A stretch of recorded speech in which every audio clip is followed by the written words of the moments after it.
Secretary of State Shenna Bellows is hanging her hat on her ability to stand up to Donald Trump, having been at odds with the federal government several times in recent years.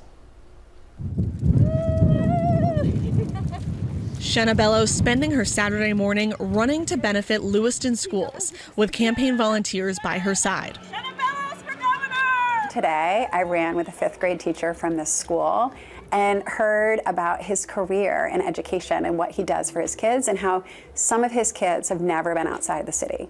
Bellows has been running road races since she was in elementary school, growing up in Hancock. We had no electricity, no indoor plumbing.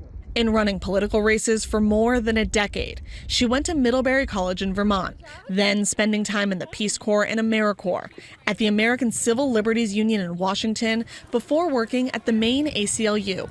Bellows, a Democrat, then ran to unseat Senator Susan Collins in 2014.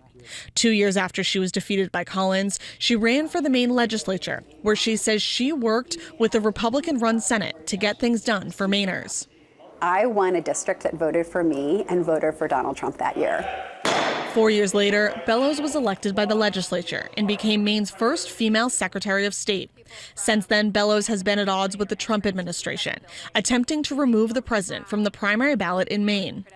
I ruled that Donald Trump was ineligible for the ballot because I think January 6th was an insurrection. That was overturned by the Supreme Court, and Trump did appear on the 2024 primary ballot in Maine. More recently, Bellows refused to hand over voter data to the Justice Department, but she says she can still gain support from Trump voters.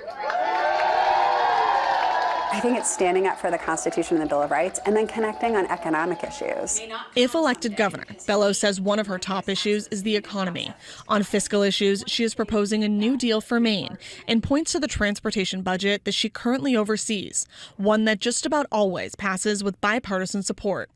I think we need to start with zero-based budgeting at the state level. I've been able to find significant savings at the BMV and turn it into our modernization projects to make it more efficient and save the taxpayers money. Bellows is also proposing a statewide moratorium on property taxes and wants to double property taxes for part-time Maine residents.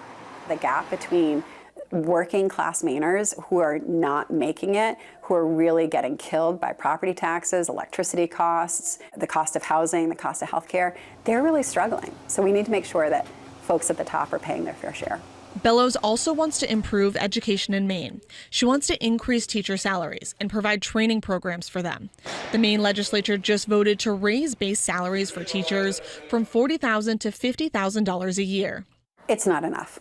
Bellows was also in the crossfire of Immigration and Customs Enforcement's Operation Catch of the Day by not allowing federal agencies to get undercover license plates. She says she supports a new law that doesn't allow local officers to work with federal immigration agencies.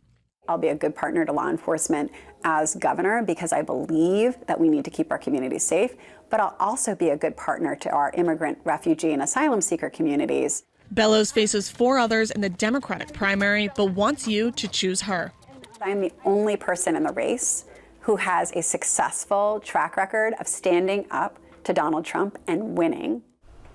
There has been criticism of Bellows running for higher office when she is the state official who oversees elections. She says she will step away during the primary and her staff will take the lead.